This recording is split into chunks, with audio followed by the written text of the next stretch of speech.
마태복음 16장부터 28장 십자가의 길과 부활의 영광. 1. 베드로의 신앙 고백과 변화산 사건. 마태복음 16장에서 17장. 여러분, 이제 마태복음의 중요한 전환점에 도달했어요.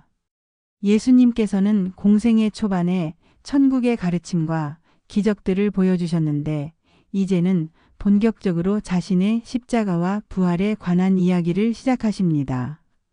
가이사랴 빌립보 지방에서 예수님은 제자들에게 질문하셨어요.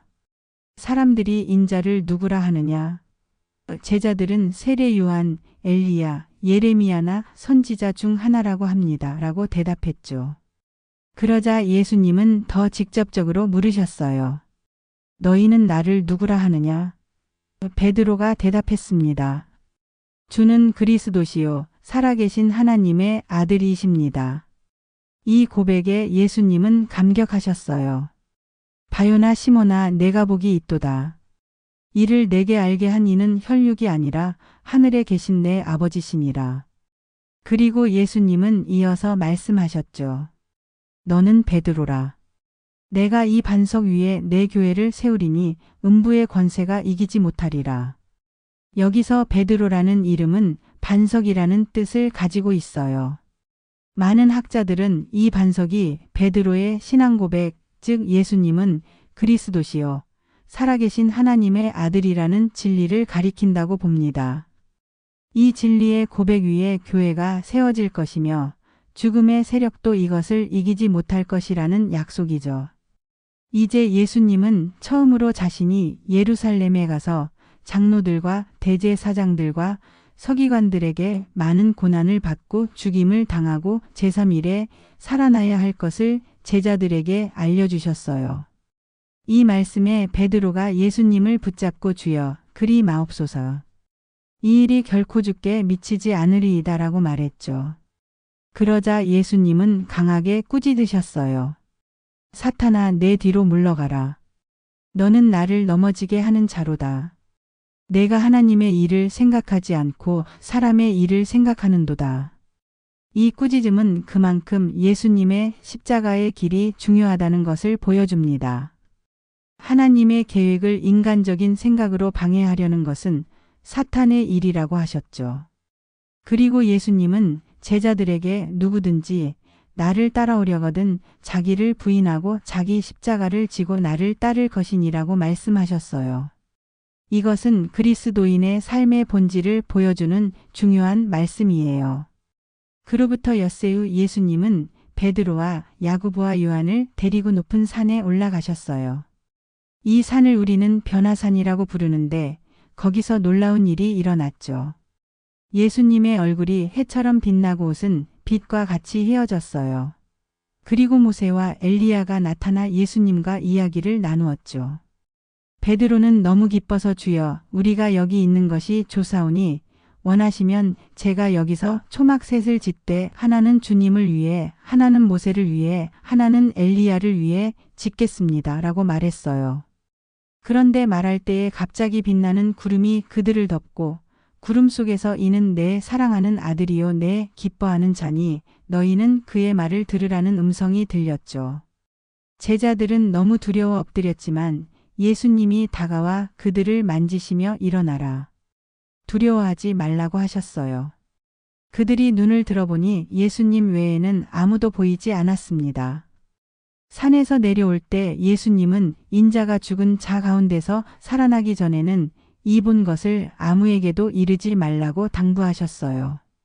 이 사건은 제자들에게 예수님이 단순한 선지자나 랍비가 아니라 하나님의 영광을 지닌 메시아임을 보여주는 중요한 경험이었습니다.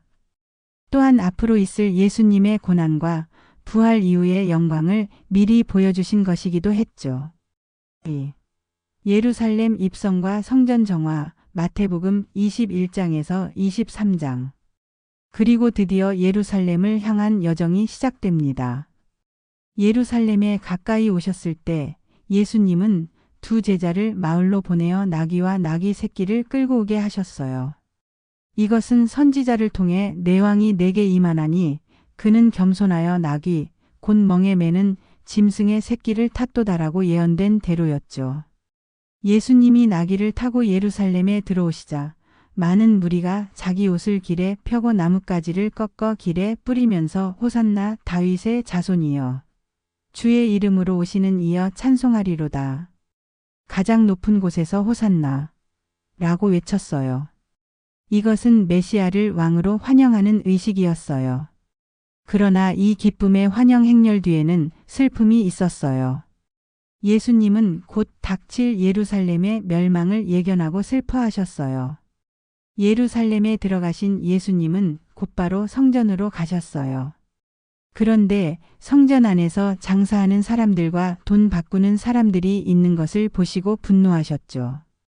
예수님은 그들의 상과 의자를 둘러엎으시며 내 집은 기도하는 집이라 일컬음을 받으리라 하였거늘 너희는 강도의 소굴로 만들었도다라고 꾸짖으셨어요.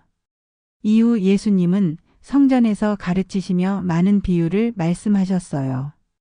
두 아들의 비유, 악한 농부들의 비유, 혼인잔치의 비유 등을 통해 하나님의 나라와 심판에 대해 가르치셨죠. 또한 바리새인들과 사두개인들이 예수님을 함정에 빠뜨리려고 여러 질문을 던졌지만 예수님은 지혜롭게 대답하시며 그들을 당혹스럽게 만드셨어요. 특히 예수님은 성전에서 바리새인들과 서기관들의 위선을 강하게 책망하셨어요. 너희 중에 큰 자는 너희를 섬기는 자가 되어야 하리라라는 말씀을 통해 진정한 지도자의 모습을 보여주셨고 화 있을진저 외식하는 서기관들과 바리새인들이여 라는 말씀으로 시작하는 일련의 책망을 통해 그들의 거짓된 경건을 지적하셨죠. 이 모든 가르침과 책망 후 예수님은 성전을 나오시며 보라 너희 집이 황폐하여 버려진 바 되리라고 말씀하셨어요. 이것은 예루살렘 성전의 미래 파괴를 예언하신 것이었습니다. 3. 종말에 관한 가르침과 천국 비유 마태복음 24장에서 25장 성전에서 나오신 예수님은 감람산에 앉으셨어요. 제자들이 다가와 언제 이런 일이 있겠습니까? 또 주님의 임하심과 세상 끝의 징조는 무엇입니까? 라고 물었죠. 예수님은 이에 대해 자세히 말씀해 주셨어요. 우선 거짓 그리스도와 거짓 선지자들이 일어날 것, 전쟁과 전쟁 소문, 기근과 지진이 있을 것이라고 하셨죠. 하지만 이것은 단지 시작일 뿐이라고 하셨어요. 그리스도인들은 핍박을 받고 많은 사람이 실족하게 될 것이며 불법이 성함으로 많은 사람의 사랑이 식어질 것이라고 하셨죠. 또한 이 천국 복음이 모든 민족에게 증언되기 위하여 온 세상에 전파되리니 그제야 끝이 오리라고 말씀하셨어요. 그리고 다니엘이 예언한 멸망에 가증한 것이 거룩한 곳에 선 것을 보거든 산으로 도망가라고 경고하셨습니다. 예수님은 자신의 재림에 대해서도 말씀하셨어요. 인자가 구름을 타고 능력과 큰 영광으로 오는 것을 보리라고 하셨죠. 그러나 그날과 그 시는 아무도 모르며 오직 하늘에 계신 아버지만 아신다고 말씀하셨어요. 그러므로 항상 깨어 있으라고 당부하셨죠. 그리고 예수님은 종말과 심판에 대한 세 가지 비유를 들려주셨어요. 첫째는 10처녀의 비유로 5은 슬기롭고 5은 미련했어요. 슬기로운 처녀들은 등과 함께 기름도 준비했지만 미련한 처녀들은 등만 가졌죠. 신랑이 더디 오자 모두 졸다가 밤중에 신랑이 온다는 소리를 듣고 깨어났어요. 미련한 처녀들은 기름이 떨어져 살아간 사이에 신랑이 와서 혼인잔치에 들어갔고 나중에 온 미련한 처녀들은 주여 주여 우리에게 열어 주소서라고 했으나 내가 너희를 알지 못하노라는 대답을 들었죠. 이 비유는 주님의 재림을 항상 준비하며 살아야 한다는 교훈을 주고 있어요. 둘째는 달란트의 비유예요. 어떤 주인이 종들에게 각각 5, 2, 1달란트를 맡기고 떠났어요.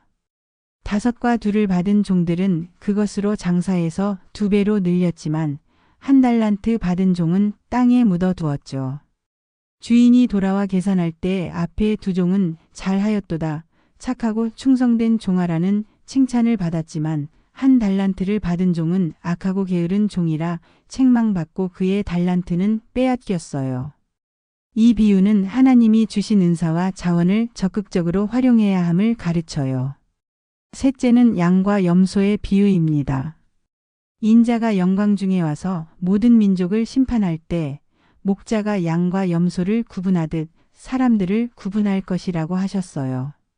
오른편에 있는 양들에게는 내가 줄일 때에 먹을 것을 주고 목마를 때에 마시게 하고 나그네 되었을 때에 영접하고 헐벗었을 때에 옷을 입히고 병들었을 때에 돌보고 옥에 갇혔을 때에 와서 보았느니라고 말하며 천국에 들어가게 하실 것이고 왼편의 염소들에게는 그 반대의 이유로 영벌에 들어가게 하실 것이라고 말씀하셨어요. 그러자 양들은 주여 우리가 어느 때에 주를 보고 이같이 하였나이까? 라고 물었고 주님은 내가 진실로 너희에게 이르노니 너희가 여기 내 형제 중에 지극히 작은 자 하나에게 한 것이 곧 내게 한 것이니라고 대답하셨죠.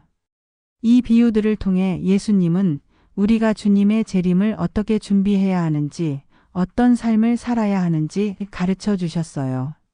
4. 고난과 십자가의 길 마태복음 26장에서 27장. 이제 예수님의 이야기는 절정을 향해 나아갑니다. 예수님은 제자들에게 너희가 알거니와 이틀이 지나면 유월절이라. 인자가 십자가에 못 박히기 위하여 팔리리라고 말씀하셨어요. 그 무렵 대제사장들과 장로들이 대제사장 가야바의 관저에 모여 예수를 궤계로 잡아 죽이려고 의논했어요. 그런데 예수님의 제자 중 하나인 가룟 유다가 그들에게 가서 내가 예수를 너희에게 넘겨주면 얼마나 주겠느냐고 물었고 그들은 은 30을 주기로 약속했죠. 그때부터 유다는 예수를 넘겨줄 기회를 엿보고 있었어요. 유월절 첫날 예수님은 제자들과 함께 마지막 식사를 하셨어요. 이 자리에서 예수님은 중요한 선언을 하셨죠. 너희 중에 한 사람이 나를 팔리라. 제자들은 근심하며 한 사람씩 주여 나는 아니지요. 라고 물었어요. 예수님은 나와 함께 그릇에 손을 넣는 그가 나를 팔리라고 대답하셨죠. 유다도 랍비여 나는 아니지요. 라고 묻자 예수님은 내가 말하였도다라고 하셨어요. 이 식사 중에 예수님은 떡을 가져 축복하시고 떼어 제자들에게 주시며 받아서 먹으라. 이것은 내 몸이니라고 하셨어요. 또 잔을 가져 감사기도 하시고 그들에게 주시며 너희가 다 이것을 마시라. 이것은 죄사함을 얻게 하려고 많은 사람을 위하여 흘리는 바 나의 피 곧 언약의 피니라고 말씀하셨죠. 이것이 바로 성찬식의 시작이었어요. 식사 후에 예수님은 제자들과 함께 찬미를 부르고 감람산으로 갔어요.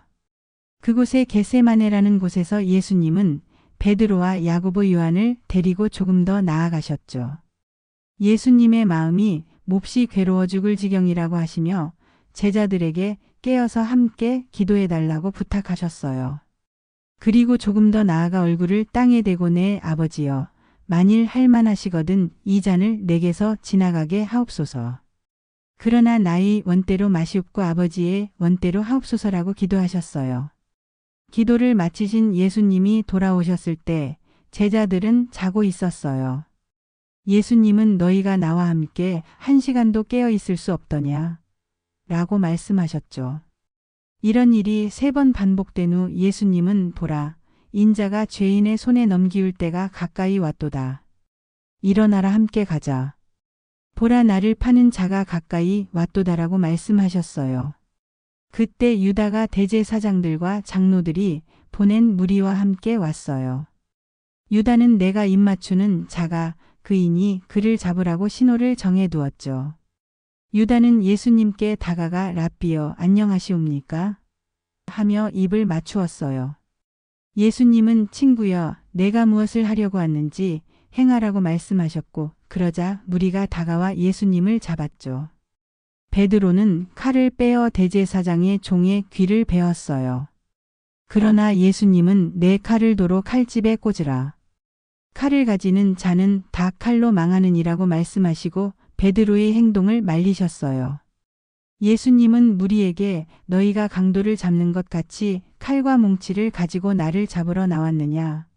내가 날마다 성전에 앉아 가르쳤으되 너희가 나를 잡지 아니하였도다라고 말씀하셨죠. 그 후 제자들은 모두 예수님을 버리고 도망쳤어요. 예수님은 대제사장 가야바의 집으로 끌려갔고 거기서 밤새 신문을 받으셨어요. 많은 거짓 증인들이 나왔지만 증거가 일치하지 않았어요. 마침내 대제사장이 내가 너로 살아계신 하나님께 맹세하게 하노니 내가 하나님의 아들 그리스도인지 우리에게 말하라고 하자 예수님은 내가 말하였느니라. 그러나 내가 너희에게 이르노니 이후에 인자가 권능의 우편에 앉아 있는 것과 하늘 구름을 타고 오는 것을 너희가 보리라고 대답하셨어요. 이 말을 들은 대제사장은 옷을 찢으며 그가 신성모독을 하였으니 어찌 더 증인이 필요하리요라고 외쳤고 다른 이들도 그는 사형에 해당하니라고 동의했어요. 그리고 그들은 예수님의 얼굴에 침을 뱉고 주먹으로 치며 조롱했어요. 한편 베드로는 바깥들에 앉아 있었는데 한 여종이 다가와 너도 갈릴리 사람 예수와 함께 있었도다라고 말했어요. 베드로는 나는 내가 무슨 말을 하는지 알지 못하노라며 부인했죠. 그리고 또 다른 여종에게 같은 말을 듣고 맹세하며 나는 그 사람을 알지 못하노라고 했어요. 조금 후에 곁에 서 있던 사람들이 너도 진실로 그 도당이라. 내 말투가 너를 표명한다고 하자 베드로는 저주하며 맹세하여 나는 그 사람을 알지 못하노라고 했어요. 곧 닭이 울었고 베드로는 예수님의 말씀을 기억하고 밖에 나가 심히 통곡했어요. 아침이 되자 모든 대제사장과 장로들이 예수를 죽이기로 결의하고 그를 결박하여 로마 총독 빌라도에게 넘겼어요. 이때 예수를 판 유다는 자신이 무죄한 피를 팔았다는 사실을 후회하고 은 30을 돌려주려 했지만 그들은 받지 않았어요.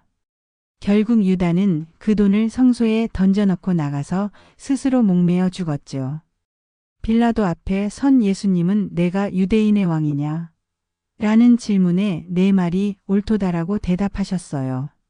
그러나 대제사장들과 장로들의 고소에는 아무 대답도 하지 않으셨죠.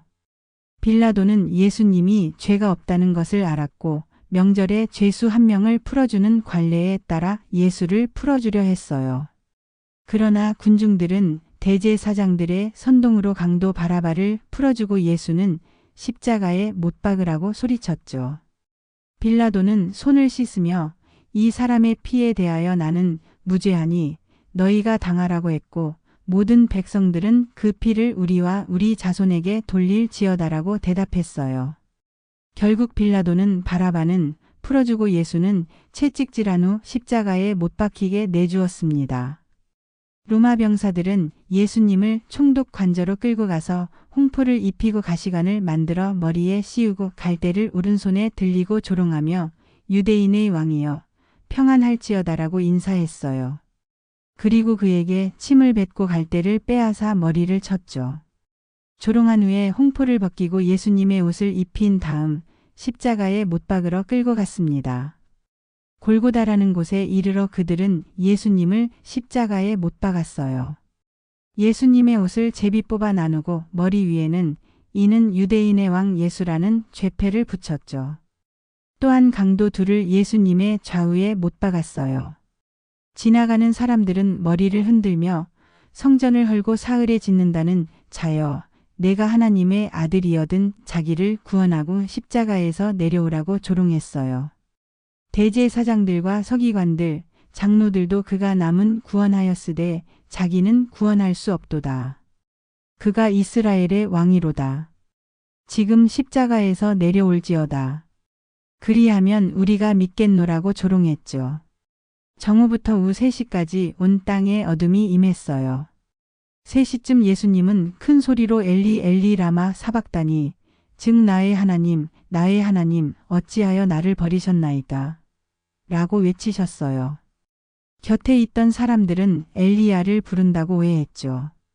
누군가 해면에 신 포도주를 적셔갈 때에 꿰어 예수님께 마시게 했어요. 예수님은 다시 큰 소리로 외치신 후 영혼이 떠나셨어요. 그 순간 놀라운 일이 일어났어요. 성소의 휘장이 위에서 아래로 찢어져 둘이 되었고 땅이 진동하며 바위가 터지고 무덤들이 열렸어요. 이를 본 백부장과 병사들은 이는 진실로 하나님의 아들이었도다라고 말했죠. 해질 무렵 아리마대 사람 요셉이라는 부자가 빌라도에게 가서 예수님의 시체를 달라고 요청했어요. 빌라도가 허락하자 요셉은 예수님의 시체를 가져다가 깨끗한 세마포로 싸서 바위 속에 판 자기 새 무덤에 넣고 큰 돌을 굴려 입구를 막았습니다. 막달라 마리아와 다른 마리아는 그 무덤 맞은편에 앉아 있었어요. 다음 날 대제사장들과 바리새인들은 빌라도에게 가서 저 속이던 자가 살아있을 때에 말하되 내가 사흘 후에 다시 살아나리라 하였으니 그 무덤을 사흘까지 굳게 지키게 명령하소서. 그의 제자들이 그를 도둑질하여 가서 백성에게 그가 죽은 자 가운데서 살아났다고 말할까 염려됩니다. 라고 말했어요. 빌라도는 경비병들이 있으니 가서 힘대로 굳게 지키라고 했고 그들은 돌을 인봉하고 경비병을 배치했습니다. 부활과 대사명 마태복음 28장. 안식일 후 첫날 새벽 막달라 마리아와 다른 마리아가 무덤을 보러 갔어요. 그런데 갑자기 큰 지진이 일어나고 주의 천사가 하늘에서 내려와 돌을 굴려내고 그 위에 앉았어요. 그의 모습은 번개 같고 옷은 눈같이 희었죠. 지키던 자들은 두려워 떨며 죽은 사람과 같이 되었어요. 천사가 여자들에게 말했어요. 두려워하지 말라. 너희가 십자가에 못 박히신 예수를 찾는 줄 아노라. 그가 여기 계시지 않고 그가 말씀하시던 대로 살아나셨느니라. 와서 그가 누우셨던 곳을 보라. 또 빨리 가서 그의 제자들에게 이르되 그가 죽은 자 가운데서 살아나셨고 너희보다 먼저 갈릴리로 가시나니 거기서 너희가 배우리라 하라. 여자들은 무서움과 큰 기쁨으로 빨리 달려가 제자들에게 알리려 했어요. 그런데 갑자기 예수님이 그들을 만나 평안하냐? 라고 인사하셨어요. 그들은 예수님께 가까이 와서 그 발을 붙잡고 경배했죠. 예수님은 무서워하지 말라. 가서 내 형제들에게 갈릴리로 가라 하라. 거기서 나를 보리라고 말씀하셨어요. 한편 경비병 중 몇이 성에 들어가 모든 일을 대제사장들에게 알렸어요. 그들은 장로들과 의논한 후 경비병들에게 많은 돈을 주며 너희는 말하기를 그의 제자들이 밤에 와서 우리가 잘 때에 그를 도둑질하여 갔다 하라. 만일 이 말이 총독에게 들리면 우리가 너희를 권유하여 너희로 근심되지 않게 하리라고 지시했어요. 경비병들은 돈을 받고 그들이 시킨 대로 했고 이 말이 오늘날까지 유대인 가운데 두루 퍼졌다고 마태는 기록하고 있어요.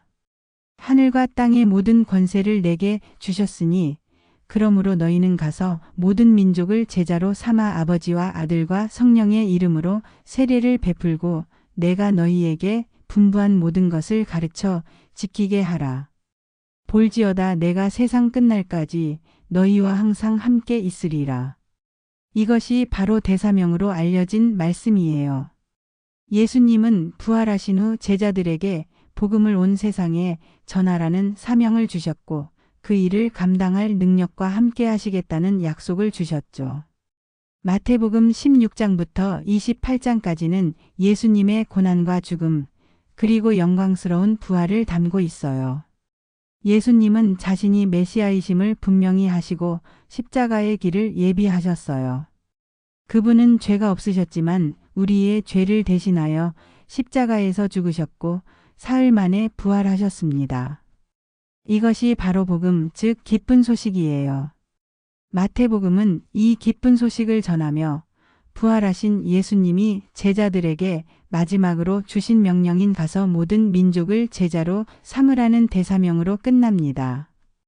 이 복음의 메시지가 오늘날 우리에게도 여전히 중요한 이유는 무엇일까요? 그것은 우리 인간의 가장 근본적인 문제인 죄와 죽음의 문제에 대한 해결책을 제시하기 때문입니다. 예수 그리스도를 통해 우리는 하나님과의 관계를 회복하고 영원한 생명을 얻을 수 있게 되었어요. 또한 예수님의 가르침은 우리가 이 세상에서 어떻게 살아야 하는지에 대한 지혜와 방향을 제시해 줍니다. 마태복음의 마지막 말씀, 내가 세상 끝날까지 너희와 항상 함께 있으리라는 약속은 오늘날 우리에게도 동일하게 주어져 있어요. 예수님은 우리와 함께 계시며 우리가 그분의 제자로서 살아가는 여정에서 우리를 인도하고 도우십니다. 이 놀라운 복음의 메시지가 여러분의 삶에 새로운 희망과 기쁨을 가져다 주길 바랍니다. 하나님의 은혜와 평안이 여러분과 함께하기를 기도합니다.